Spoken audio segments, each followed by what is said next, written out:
I'm going to talk about one of the important plays of Shakespeare, The Tempest. And let me give you a brief introduction regarding the play. The title of the play, what I am going to discuss in this session, is The Tempest. And The Tempest is generally regarded as Shakespeare's last play, which was first performed in 1611 for King James I and again for the marriage festivities of Elizabeth, the king's daughter, and to Frederick, the Elector Palatine. And scholars, especially the renowned scholars, they attribute the immediate source of the play to the 1609 shipwreck of an English ship in Bermuda and travelers' report about the island and the ordeal of the mariners. The period in which it was written, the 17th century, the 17th century age of exploration, the circumstances of its performance at court, and the context of the playwright's writing career suggest immediately some of its rich themes and ambiguities. The play can be read as Shakespeare's commentary on European exploration of new lands. Because Prospero, one of the important characters in this play, and he plays a major role, and he lands on an island with a native inhabitant, Caliban, and he is a being whom Prospero considers as a savage and uncivilized. And he teaches this fellow, this Caliban, the native of the native of that island, his language and customs. But this nurturing does not affect the creature's nature, and it does not bring any changes in Caliban's behavior or attitude. And at least from Prospero's point of view, whatever he was expecting from this native Caliban, he was not getting. But Prospero, the major role, and when the play opens, we get introduced to this important character, and he plays a major role, and he is introduced to us like he is a magician on that island, and he does not drive Caliban away. Rather, he enslaves him and he forces him to do his work, and he considers him beneath himself and his noble daughter, Miranda. Okay, so as modern readers, we are very sensitive to the legacy of colonialism, because colonialism or imperialism can be considered as one of the important themes in this play. We need to ask so many questions about Shakespeare and his writings. So we can ask that if Shakespeare sees this colonialism as the right order, or what are his views of imperialism, or what he thought about colonialism, and what are our 20th century reactions to the depiction of the relationship between the master and slave, and the ruler and the ruled. These are the things we are going to explore in this play, and we are going to discuss in this play. So, the theme of utopianism is also linked to the exploration of new islands. Okay, Europeans were intrigued with the possibilities presented for new beginnings in these new lands. So, was it possible to create an ideal state when given a chance to begin afresh?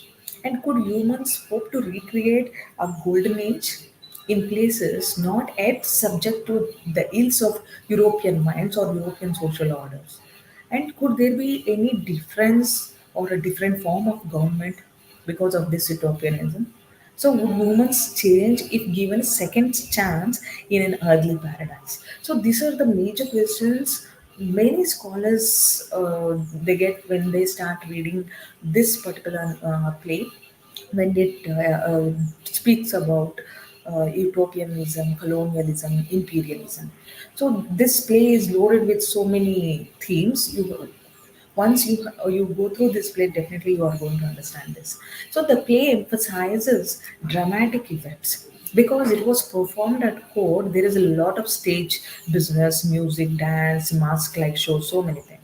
The role of the artist, then it was explored through Prospero's use of magic, and parallels can be drawn to Shakespeare's own sense of artistry, and all these things which throw light on Shakespeare's creativity and his artistry. So finally, knowing that this is Shakespeare's last play, and it is interviewing to explore autobiographical connections. And some critics are of the view that definitely there will be an autobiographical connection to Shakespeare about this play. And so many autobiographical elements we could able to find in this play. So, does he see himself in Prospero? Or can we consider Prospero as a mouthpiece or what speaker of Shakespeare? Okay, does he feel somehow isolated or in need of reconciliation? And how is this play a culmination of other themes which where Shakespeare has explored? So these are the many questions we assume an audience of students or scholars or readers who have previously encountered Shakespeare. So, definitely, The Tempest is an excellent play for study, though because it shows Shakespeare's final treatment of themes and that have run through the other plays, example, good and evil, justice and mercy, and even what we can say, love and hatred. Okay, so, in addition, and even love and friendship, all these were the themes he dealt in his previous play. But this play is a bit different from that. So, in addition, this play provides a primary source perspective on 17th century attitudes about imperialism. And we Indians, we were also colonized by British, right? And we also know and we can understand the effects of colonialism on the colonized people, right? So definitely, the students of literature or students of world history might especially be interested by this view. Also, the low humor and pageantry in the play heightens its appeal to a wider audience, and students might especially have fun with the scenes involving Caliban and the other members of the group. Before I give you the plot line of the story of the play, I'll just give you I'll just brief you about the important characters and their relationship in this play.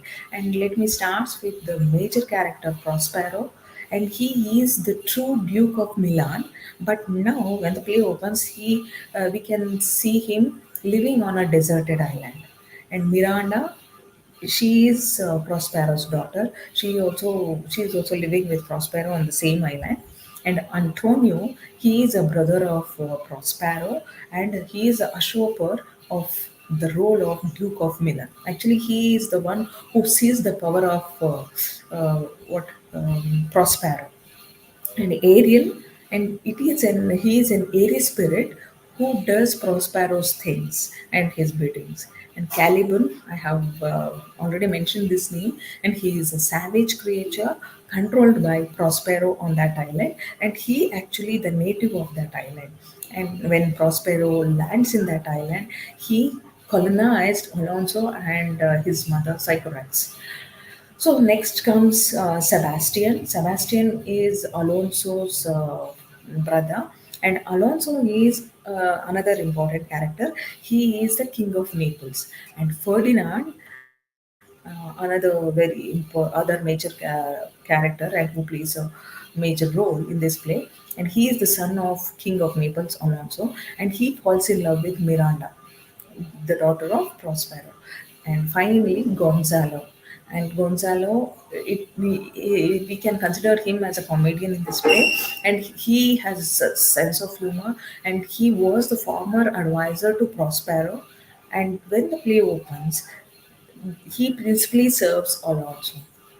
Okay, let me move to the plot line of the play. All you know these things that there is a common feature or common things in about all Shakespeare's plays. Shakespeare's plays contains 5 acts. So, as usual, even in this play, we have 5 acts. And let me tell you, brief you about Act One. And Act One, the play opens with Act One, since it's the first scene where we could able to see that while traveling at sea, King Alonso of Naples and several members of his court, including his brother Sebastian and his son Ferdinand and his advisor Gonzalo and Duke of Antonio of Milan, are caught in a powerful storm. and shipwrecked on a tropical island where Prospero and his daughter Miranda live. Meanwhile, Prospero narrates his daughter the tale of their exile on this land, and where that land, when the setting of the play, we could able to see that is an island. And he says, Prospero tells his daughter Miranda that 12 years back, 12 years ago, Prospero, he was the Duke of Milan then, and he saw his rule usurped by his brother Antonio, okay, in a crooked manner, and who, with the aid of King Alonso, okay, and he was the king of Naples, who set him and his young child Miranda, and she was very small then, and young child adrift at sea, and both would have died had Alonso's kind counselor Gonzalo not equipped their boat with provisions and including Prospero's magic books and wand. The currents brought them, especially in this particular, when the play opens, he is narrating the story and why did they come and why did they reach this land and what was the reason. So the currents brought them to an island which once belonged to the now dead witch Sycorax.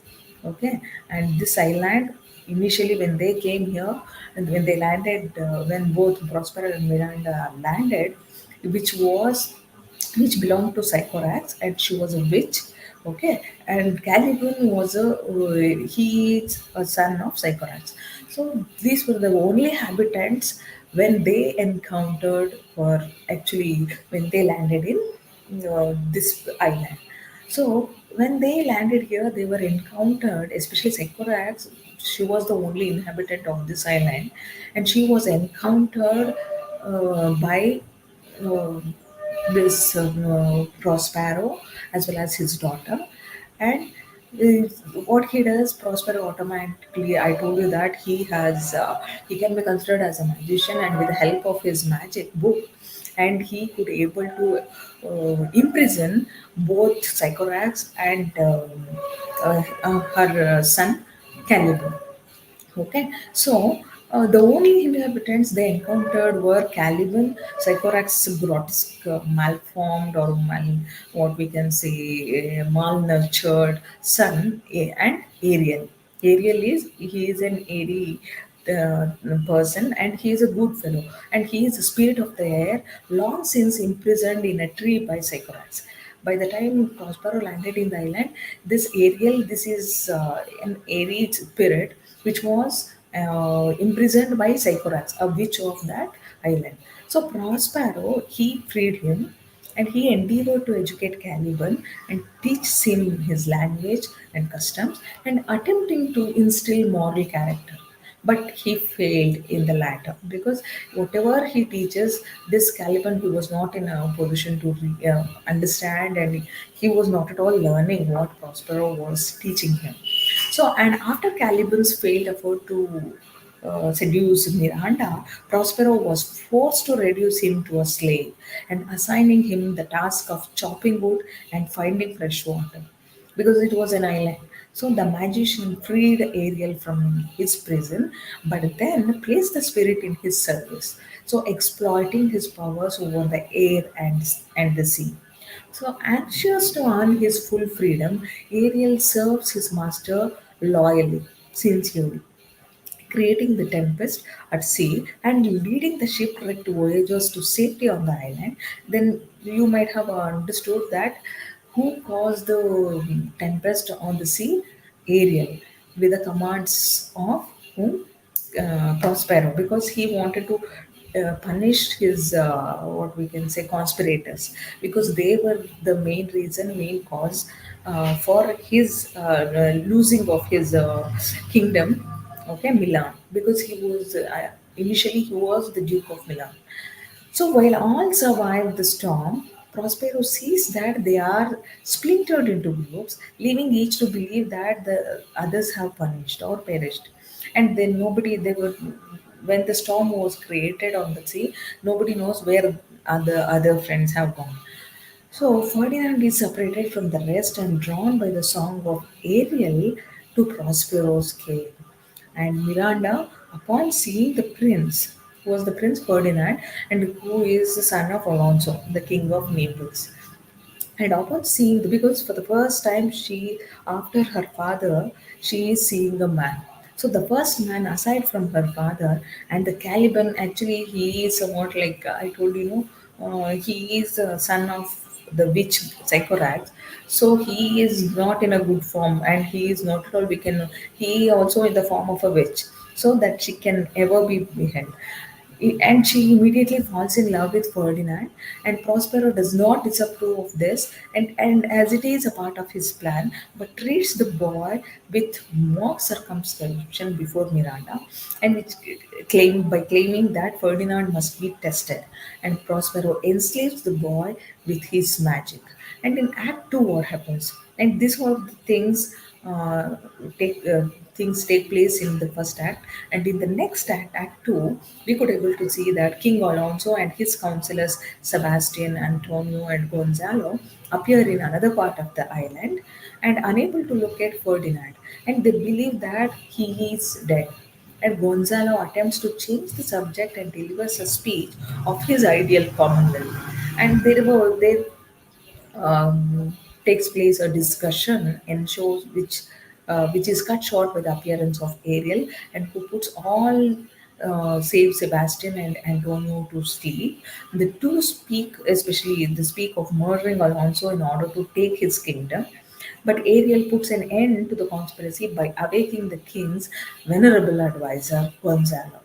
So nearby, a drunken Trinculo, and he is also what we can say that he is also a comedian, or he also has a sense of humor. Both Trinculo and Gonzalo, please go through the text. You can really enjoy their discussions. And he is a drunken Trinculo. He runs across Caliban, and after some deliberation, the jester decided to climb under Caliban's cloak as protection against an approaching storm.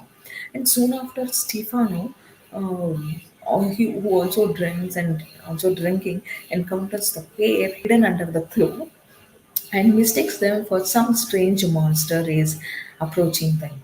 So later, he recognized by Trinculo, the trio fall to drinking together. Caliban, overcome by the celestial liquor, and because for the first time this Caliban is tasting that liquor, and he claims his everlasting subservience to Stefano. So the trio, the three then set off with Caliban singing of his newfound freedom, because for the first time Caliban is enjoying his freedom, because so far he is enslaved by he has been enslaved by Prospero. Okay, so with the help of Trinculo and other Stefano, he thinks that he has achieved, has got his freedom. And let us see what happens in Act 3. In Act 3, Miranda, the daughter of Prospero, she stops to speak to Ferdinand, now engaged in gathering logs to provide his worthiness.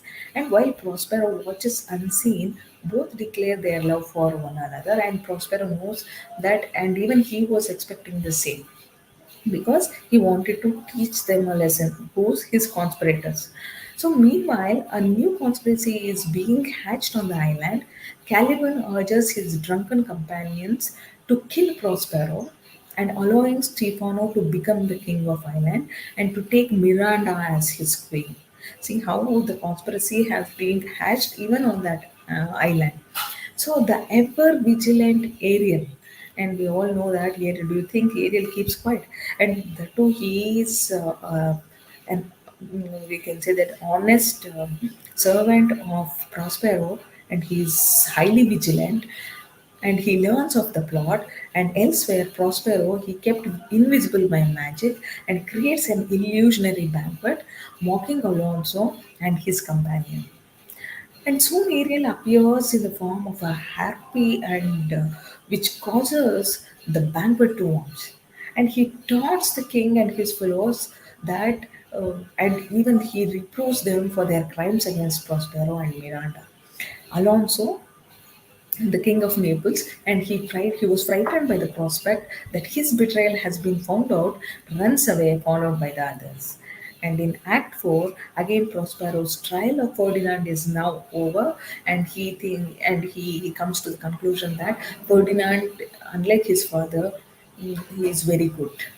So he realizes and that he realizes the good conduct and the behavior of Ferdinand. So he releases him from his clutches from the prison, and he releases the prince from his spell and again calls on Ariel, and this time to create a magical betrothal mask for the young lovers. And thus appear the spirits Iris and Juno and Ceres with a gathering of nymphs and who dance and sing along. And Prospero, see here Shakespeare, in order to beautify the scene, and he brings all these characters, that spirits, Juno, Iris, Ceres, okay, with the gathering of nymphs and who dance and sing a song.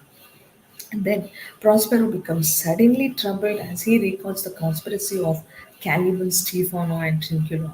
Because they all three, the trio, wanted to kill Prospero and to rule that kingdom, that island, right?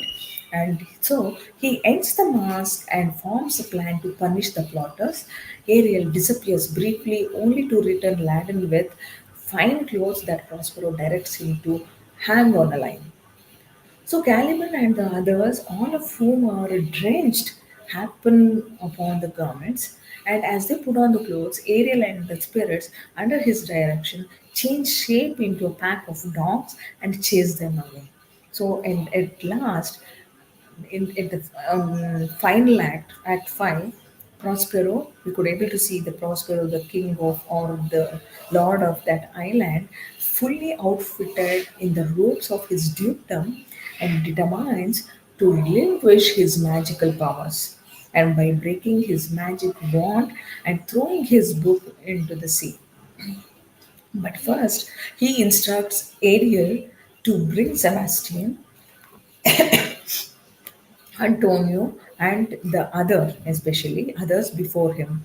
So he appoints and he orders or he commands Ariel to bring all the conspirators, okay, Sebastian, Antonio, and other fellows, and holding them in an enchanted circle, he greets the Honorable Gonzalo because he was the former advisor to Prospero when he was the Duke of Milan, and he rebukes Sebastian for his treacherous actions and orders Antonio to relinquish control of the dukedom of Milan and return the seat to its rightful owner. So meanwhile, King Alonso has grown repentant, and he also repent for what he had done earlier. And Prospero shows him his son and Miranda playing a game of chess. And Ariel again appears this time with the ship's master and boatswain, who tell those gathered that their ship is intact, it's ready, and ready to set sail for Italy. So Ariel again disappears and returns with Caliban, Stefano, and Trinculo, and all of whom are still drunk and bruised from their exploit. And to all, Prospero offers forgiveness for their treacheries. And finally, that's what I told you, that this play deals with love and revenge, and the love is the main important theme, and here also the justice and mercy, where we could able to see that once upon a time, Prospero wanted to avenge his conspirators, and at the end of the play he shows mercy on them. So he will forsake his magic and accept his place as Duke of Milan. And as his final act or action, he releases Ariel from servitude and he speaks the epilogue to the play, bidding the audience for applause. So this is how the play ends, where Prospero again set back to um Milan as a duke. So let us analyze or discuss what are the different themes of the play. So here I have already mentioned that there are many themes, and I am concentrating on the major themes. The themes, um the themes are like this. The difference between the themes are like the ruler and the ruled. Okay, and this is that colonizer and the colonized. So these are this can be considered as this also have brought out from theme based on colonialism, imperialism. So this is considered the theme like ruler and the ruled, or colonizer and the colonized, considered as the important theme of this play. The right relationship between the ruler and the subject is set within the context of discovery of new lands during the 17th century. So we have to find out, we readers have to find and compare passages in the play that shows the relationship between Prospero and Caliban to Prospero's relationship to his subjects such as Duke of Milan. So this is what happens when Prospero forgoes his duty for his own intellectual pursuits, because when he was ruling as the Duke of Milan, he just, for the sake of his intellectual pursuits, he just neglects or ignores his kingdom. So at that particular point of time, who took that chance? His brother, his own brother. So with the help of other conspirators, he what we can say, he sends and he wanted to kill this Prospero along with his daughter. So one should not ignore, and one should not ignore their responsibility. This is also the moral of the story or play we can see. Then why does Prospero assume that he has the right to rule on the island when he was not that much of responsible when he was as the Duke of Milan? So these are the many questions pop up in our mind. Then what rights do the native inhabitants possess? So the another important thing is that revenge or mercy. Okay, revenge and mercy. I told you, Prospero wanted to avenge his conspirators.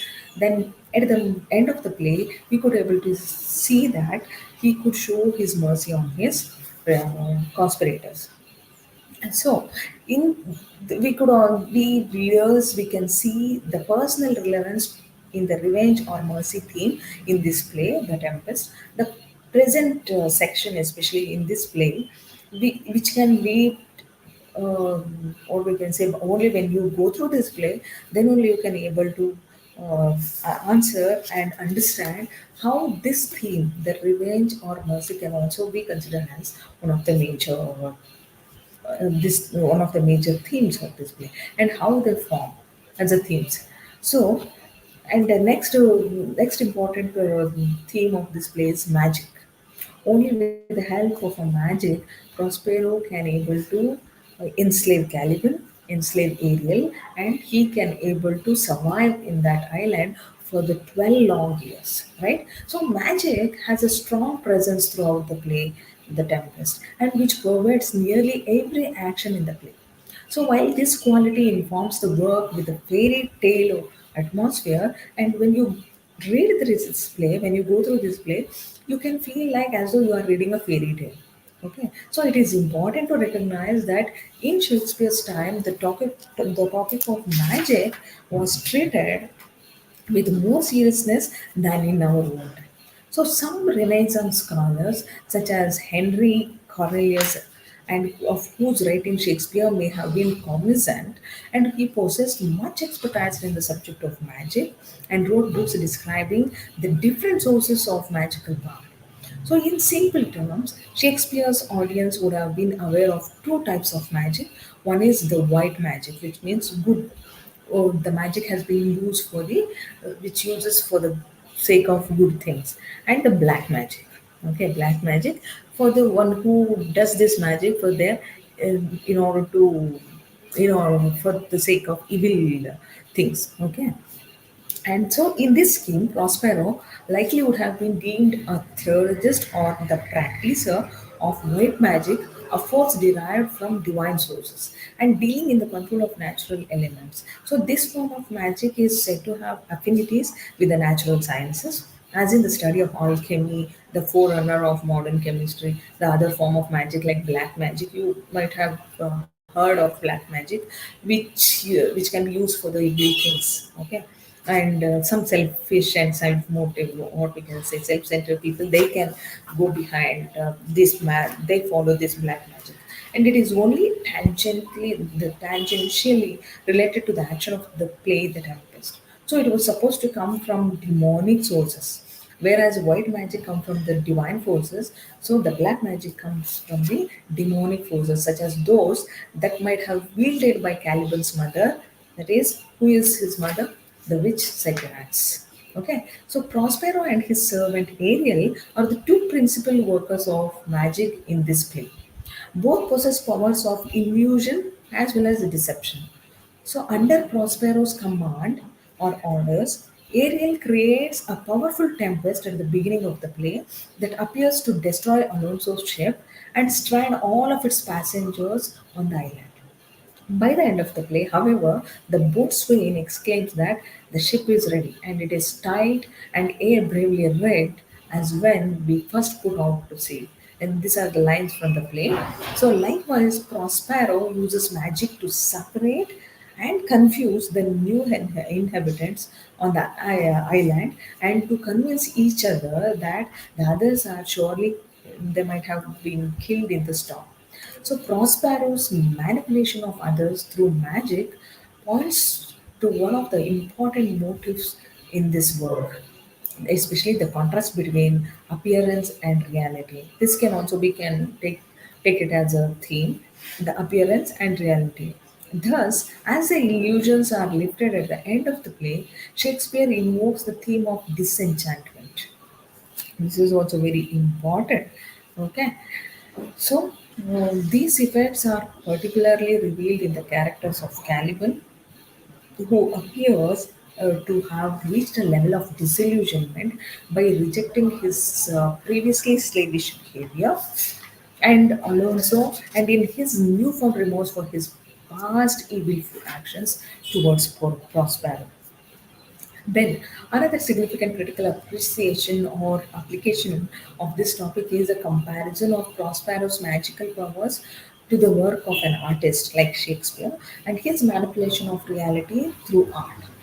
So many biographical explanation of the play The Tempest equate Prospero with Shakespeare. And it also claim that the play represents Shakespeare's farewell to drama.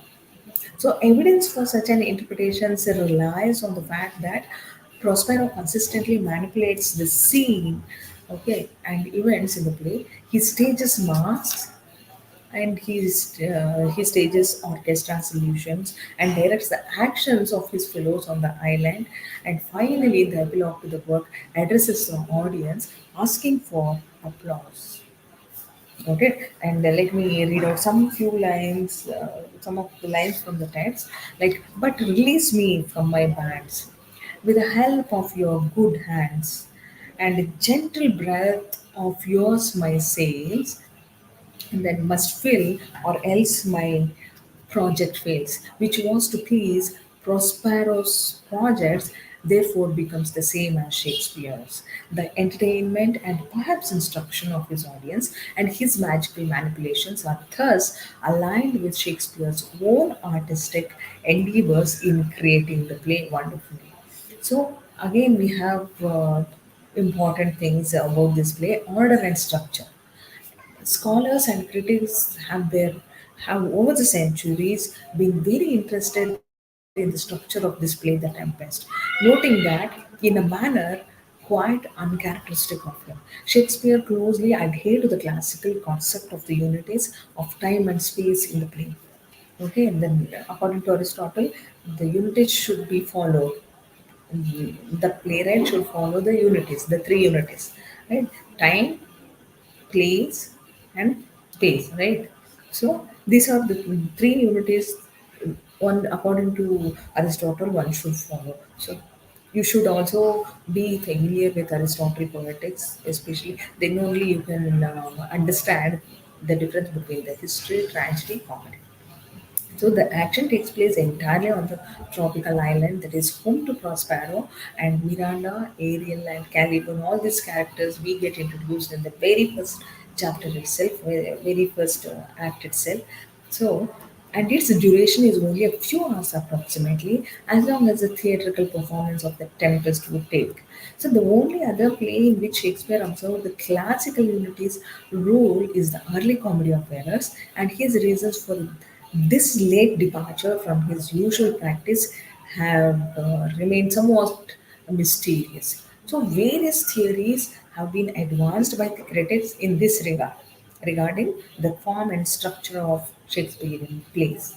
So, some, for example, contend that Shakespeare wanted to prove to his detractors like Ben Jonson that he could indeed write a tightly unified play.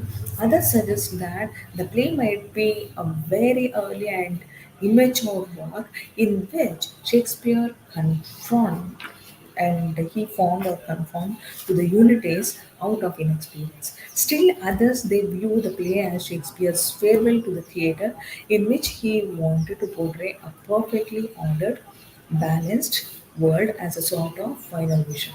And in this latter biographical interpretation, the dramatist is linked with the character of Prospero. Of course, that's what I told you, that many scholars are of the view that they we could able to find some autobiographical elements in this play. Whereas the dramatist Shakespeare himself is linked with the character Prospero, and Prospero acts as a mouthpiece of the dramatist. So, an artificer and magician through whom Shakespeare comments on his own role as an artist and the arranger of reality. So then again, what are the important concepts we could able to find in this play are music and the mask. Okay, the play The Tempest is one of Shakespeare's most musical plays and is filled with more songs and music than any other of his plays. So much of this music comes in the form of aerial songs. Okay, and Ariel, when that character appears, he always sings beautiful songs. So music always related to songs, so which are scattered throughout the play, and that's why this play can also be considered as a musical play. But music is also an integral part of the betrothal mass that Prospero throws in celebration of Miranda's and Ferdinand's love. So in Shakespeare's time, music was commonly associated with celestial harmony, a theory that derives in part from the writings of the Aristotle and the ideas of the medieval Christian commentators on his work.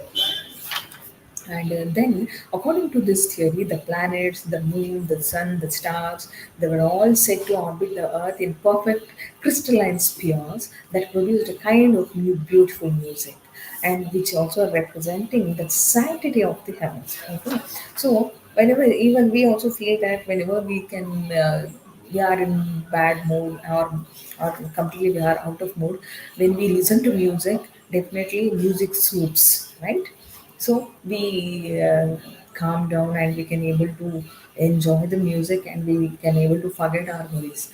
So during those time also, it was a blissful harmony which is said to relate to the theme of reconciliation that informs The Tempest, the play. So while the play opens with its characters in a state of conflict, primarily involving Prospero's desire to revenge the usurpation of his dukedom, the seizing of his dukedom, the motion of the play is toward reconciliation in the next generation. So Prospero's feud with King Alonso is overcome by the love of Miranda and Ferdinand, and their political squabbling is also ended by the wedding of the love of Ferdinand and Miranda. And we can also find that their revenge or their animosity ended by the joining of their children in their marriage. So music is further related to the theme of reconciliation in the betrothal masque of Ferdinand and Miranda, where Shakespeare's presentation of this masque in Act 4, I have already mentioned, and I have already briefed you about Act 4, Scene 1. Please go through that scene. Please read all of you. Seems bore to its oak at the time that The Tempest was written, and it nevertheless represents the several integral thematic aspects of the play. So, in Shakespeare's time, the masque, a stylized production consisting of song, dance, music, and mythology, designed as a total entertainment, had reached a high point of view, and especially a high point of popularity. And this mask in The Tempest invokes the mythological figures of Iris, Ceres, Juno, and the last of whom, are classical goddess of fertility, places a blessing on Miranda and Ferdinand. And it also invokes Shakespeare's theme of life as an illusion and the transience of worldly things. And as the mask ends, Prospero tells Ferdinand that, I'll just read out from the book, young, all shall dissolve, And like this insubstantial pageant faded, leave not a rag behind.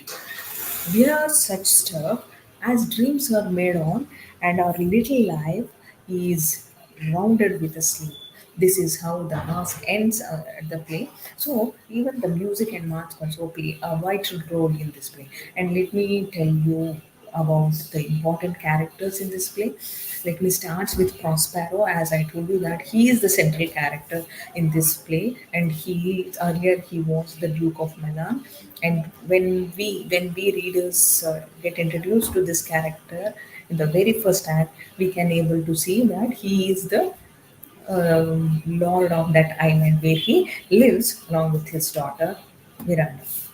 So, Prospero is the central force behind the entire action of the play, The Tempest. We all know. I think after listening to my lecture, you might be thorough with this character, and you can also agree with me that Prospero is the central character of this play and remains the only character except for his servant Ariel, and who is aware of everything that takes place over the course of the play.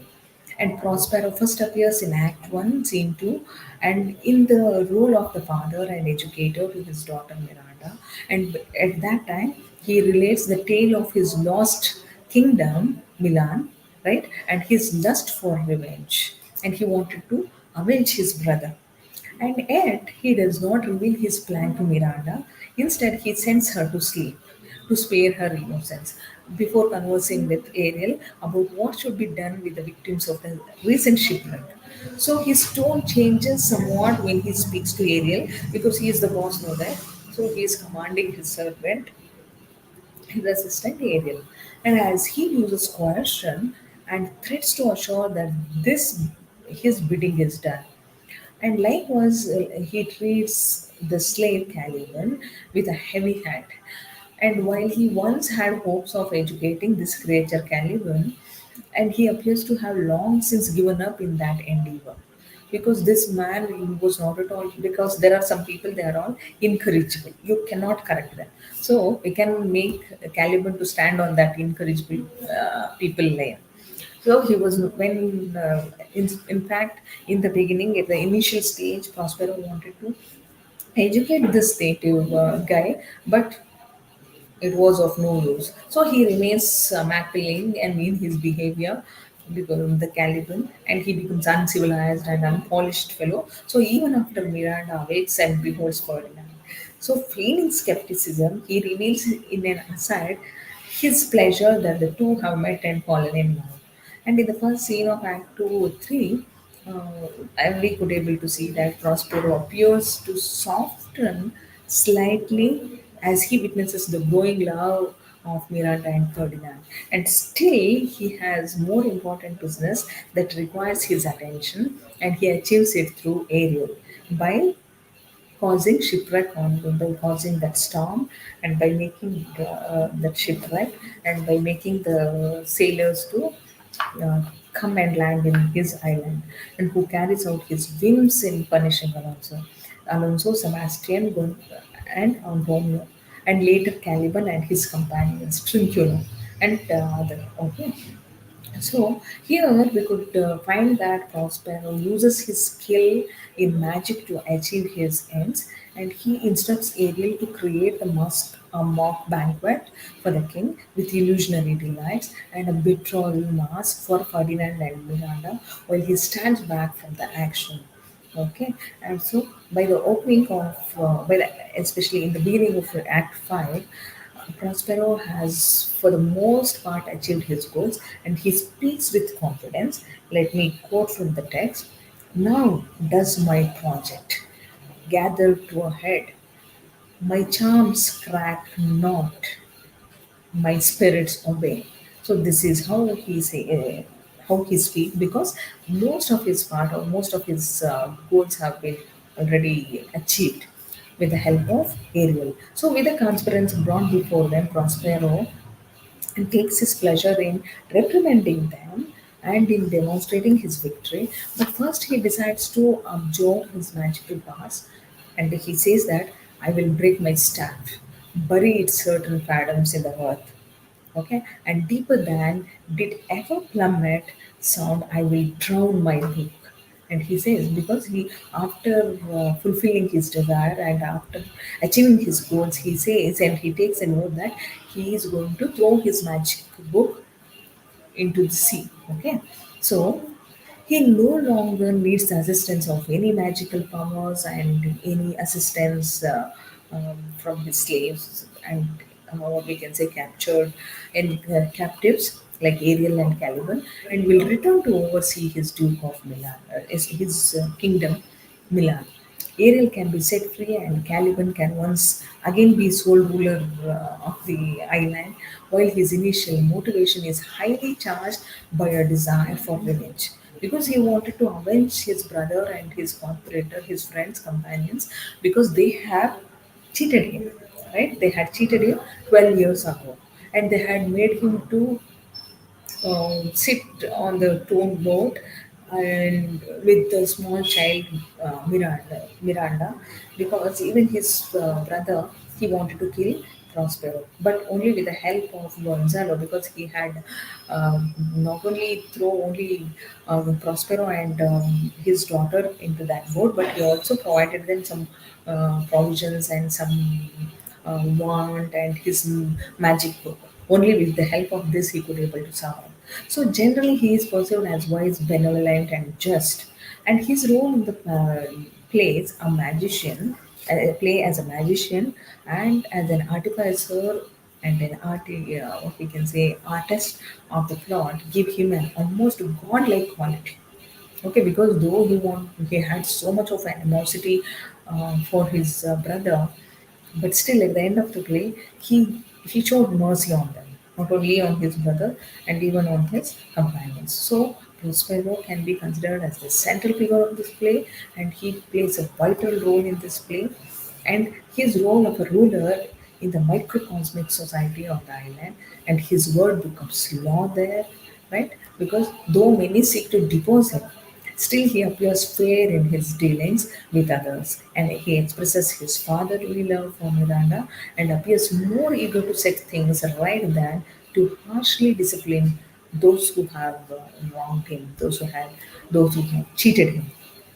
So this is what about Prospero. And let us move on to the next important character, Ariel. And Ariel, he makes his first appearance midway through Act 1, Scene 2, I think. And as he is called upon by his master, Prospero of that island, to do his bidding. And being obedient, a loyal servant without being a sycophantic, Ariel expresses his confidence and pride in his magical skill, which has brought King Alonso and his followers to that island. A spirit of the air possessing the ethereal qualities, and he is. I told you, no, he follows a white magic, and which is given by the divine, okay, divine forces. So obviously whatever he does, it is for the good sake, and it is for the sake of his master Prospero. So Airy, that qualities of an element like Airy desires above all his own freedom, which he hopes to bring about by serving his master well. Because he knows that if he serves his master Prospero well, definitely one day his master is going to free him. So still he is a bit anxious to see the day of his release of or day of his freedom. So he asks Prospero, in the course of the play, that after completing the task, let me read out from the text. Is there more toil? Since thou dost give me pains, and let me remember thee what thou hast promised, and which is not yet performed me. So this promise is that of liberty he is talking about. So which Prospero assured him will soon come to fruit, but quiets the restless spirit by reminding him of his former imprisonment in a cloven pine. The cloven pine tree at the hands of the witch Sycorax. And thus admonished, Ariel continues in his score, and that shows especially work by enchanting young Ferdinand with his songs, including the lyric beginning, "Full fathom, find thy father lies." So, which convinces the prince that his father, King Alonso, was drowned in the ship or drowned in the tempest in the sea. And this is, of course, only the first of Ariel's action used to deceive the newcomers to the island. And if at all he lies, it is because he was commanded by his master to do so. So, finally, we can consider that this spirit Ariel is, by most accounts, benevolent like his master. Though an otherworldly creature, he is charged with no religious significance, neither angel nor demon. Okay, he is morally neutral, and his only defining characteristic is his elemental quality that predisposes him toward the liberty and freedom of the air. So his magical powers also seem to derive from the air and range from control over an element including the ability to become invisible and to change his appearance to the power of enchantment and with his mesmerizing voice. And he has got a beautiful voice. And overall, Ariel deals in illusion, and although he can appear menacing, his actions never directly cause any physical harm to anyone in this play. So let us move on to next important character, Caliban. While primarily an actor in the comic subplot that mimics the more serious affairs that occur on the island, Caliban is from a thematic standpoint. And he is one of the most important characters in the play, though he is what we can say that he is a demon or he is a villain or semi demon like that. So he is first introduced to us in the second scene of first act, in which he appears in all his bitterness as the slave of Prospero, forced to stack his wood. And contrasted to Ariel, who is a being of the sky, Caliban is presented as a wild creature, weird creature of low cunning, okay, associated with earth. And he is bestial and in performance and in appearance and in manners. I told you unpolished and uncivilized, though Prospero wanted to teach him his language and culture, customs, but this guy is this native is was considered as incorrigible and forever disobedient and rebellious to his master. And Caliban tells Prospero how greatly he regrets having revealed all of the island secrets. And while the magician reapproves him for having attempted to seduce Miranda, Caliban's response is typical of his immorality. Ho ho, and he says, would not have been done. And thou didst prevent me, I had people else. And this is with Caliban's. This island with Caliban's. Prospero now uses Caliban as a menial slave because when he tried to seduce Miranda, and Prospero was not at all in a position to the, what we can say show mercy on this native. He had to punish him, so he started treating Caliban as a menial slave. So though once he had attempted to educate the creature, Caliban's thoughts on his effort and enlightenment are readily seen from his own words. And these are the wonderful words, and you should understand and you should remember these words. Where it's the most popular dialogue of Caliban in this play, and where he says that you taught me language, and my profit onto it is that I know how to curse. Okay, so the red plague rid you for learning me your language. And he says this is considered as the most popular dialogue of this play. And he tells Prospero that you taught me language and I know how to curse you. Okay, so the red plague rid you and for learning me your language. So Caliban appears again in Act 2, Scene 2. Then he is happened upon by Trinculo, then Stefano, and after some physical comedy and the imbibing of having some wine, liquor, and he declares that his eternal allegiance to the latter. And while all three fall in together, some distinction can be made between Caliban, the king's jester, Trinculo, and the butler in terms of language, Stefano. And while Caliban quite often he speaks in verse, Stephanos and Trinculos discourses in prose. Okay, this fact becomes more readily apparent in the second scene of Act 3, I think. And while Caliban has since launched a plot to assassinate Prospero, he reveals his lyrical connection to the island and his closeness to its beauty. And where he says that, be not afraid, this isle is full of noises, sounds, sweet airs that give delight and hurt not. And he says that sometimes a thousand final instruments, this island does not hurt anyone, whereas it is full of noises, sounds, and sweet melodies and sweet airs.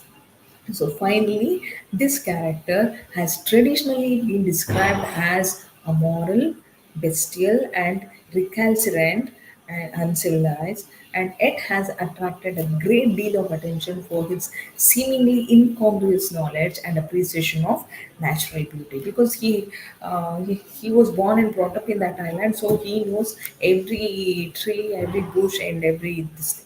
Okay, so because of his knowledge and appreciation of natural beauty, somewhere the readers or scholars have all the appreciation for this character. So his character comes from reports of wild men in a world that Shakespeare would most certainly have heard. As such, he is neither good nor evil because his motivations lie outside the moral codes of the Europeans. And in his rebellion, he likewise evinces his antipathy for the rules of the civilized man. So let us move on to another important character, Miranda. Miranda, I told you that like the other major characters in the Tempest, she first appears in Act One with his father, and but is involved very little in the action of the play itself, and she is approximately 15 years old, old time and same when the drama unfolds, and has lived on the island for the past 12 years and with only her father. Ariel and Caliban as companions. And as she asks her father to put an end to the storm that he has called, fearing that someone might be hurt, Prospero assures that he assures her that no harm will be done, and then at her request, and he narrates the story of his former life as a Duke of Milan, and as well as the tale of how they came to Ireland. And Miranda is very intelligent and she is very sharp, inquisitive, sensitive by nature, but until this point was never allowed this knowledge of her past. And instead she was quieted by her father with the words, stay, not it. Okay. In her reaction to Prospero's story, she demonstrates her compassion, innocence, and limitless capacity for awe at the world around her. And she was always surprising to see, though she was born and brought up in that island, and she really enjoys the natural beauty of that island. And this is nothing, however, when compared to her response to the appearance of Ferdinand, because after her father, he was the first man she could able to see in that island, because both Caliban and Ariels are they are different in form, different they are in different forms, and who is brought before her and her father by Ariel, and her words reveal her surprise to see Ferdinand that what is it a spirit, she says like that, what is it, a spirit or a lord, and how it looks about. Believe me, sir, it carries a brave crown, and it is a spirit. So Prospero assures her it is not, it is neither a spirit nor something else, but he is also a human being like him. And I might call him a thing divine, for nothing natural I ever saw so noble. She says like that. I ever saw so noble, because after her father, he was the first man to see on that island after a long time. So Miranda does not appear again until Act 3, in which she and Ferdinand declare their love. Miranda offers to bear some of the logs that Prospero has engaged the youth to stack, but he declines, declaring that he labors willingly for one as beautiful as she is. So inexperienced and innocent, Miranda represents boundless love, unfettered by self-consciousness or the conventions of society, and she agrees to be the wife of Ferdinand, and he is he she accepted his proposal to be his wife. Okay, and under the watchful eyes of Prospero, the match is nearly complete. Prospero only has to grant his blessings, and which he does in Act 4. And the last glimpse into Miranda's character comes in the final scene of the drama as Prospero reveals her and Ferdinand playing chess to Alonso and the others gather, and the lovers quarrel over the game lightly, but they are definitely they were in love. They still wanted to tell his father Alonso that how they should forget, they should yeah, forget their animosity because they are, and their animosity should end with the weddings of their children. So this is all about this play. How, and I think I have made myself clear the plot line, the brief introduction regarding the play, then important characters, themes, plot line. Okay, and if you have any doubts, you can always ask us, contact us. And finally, The Tempest is filled with, and let me conclude this play, conclude my lecture saying that this play, The Tempest, is filled with music, magic, and supernatural elements, supernatural spirits, okay, much of which appears during the betrothal mass conjured up by Prospero for Ferdinand and Miranda. And Shakespeare wrote this play at a time when Europeans were voyaging to and colonizing the Americans or the other New World. And critics have pointed out that colonial attitude towards the original inhabitant of the new land were extreme and contradictory. On the one hand, natives were described as pure and noble dwellers in paradise. On the other hand, they were called vicious savages who needed to be civilized for their own good as well as for the safety of the colonist. So it has been suggested that the character of Caliban reveals that these distorted views, at least in part, and that's why um, many research articles have come up on this play, and this play can also be considered as the post-colonial play. Okay, just you need to understand the difference between tragedy, comedy, and how this play can also be considered as a romantic drama because, of course, it deals with the love between Ferdinand and Miranda, and the elements of romance also is there in this. Undoubtedly, it deals with the elements of romance and supernatural elements. We could be able to see that the sense of wonder and awe when Miranda she sees or Ferdinand. Okay, definitely this, as I told you, that this play can also be considered as tragic comedy because it starts with a tragedy and ends with a comedy. Comedy means all's well that ends well, and how the tragic fall of Duke of Milan, Prospero, with this incident the play opens because when he narrates his story to his daughter 12 years back how he was ditched by his own brother, got it, and finally the same person who wanted to take revenge on his brother, and he shows mercy on his brother at the end of the play. So all's well that ends well.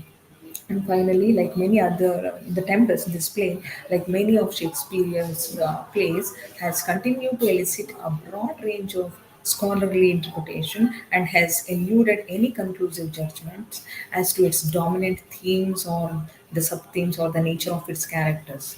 The work, the play, is, however, generally regarded as the complex combination of romance, comedy, tragedy that highlights many of Shakespeare's characteristic concern with the nature of dramatic art, and especially the theme of reconciliation and forgiveness, repentance, and the perils of human attraction can also be very well portrayed by the dramatist Shakespeare. So the play, The Tempest, is also seen by many as a culmination of dramatists' later work and has been compared in terms of its intimacy and intricacy, especially and the depth with Shakespeare's comedy The Winter's Tale and his tragedy King Lear.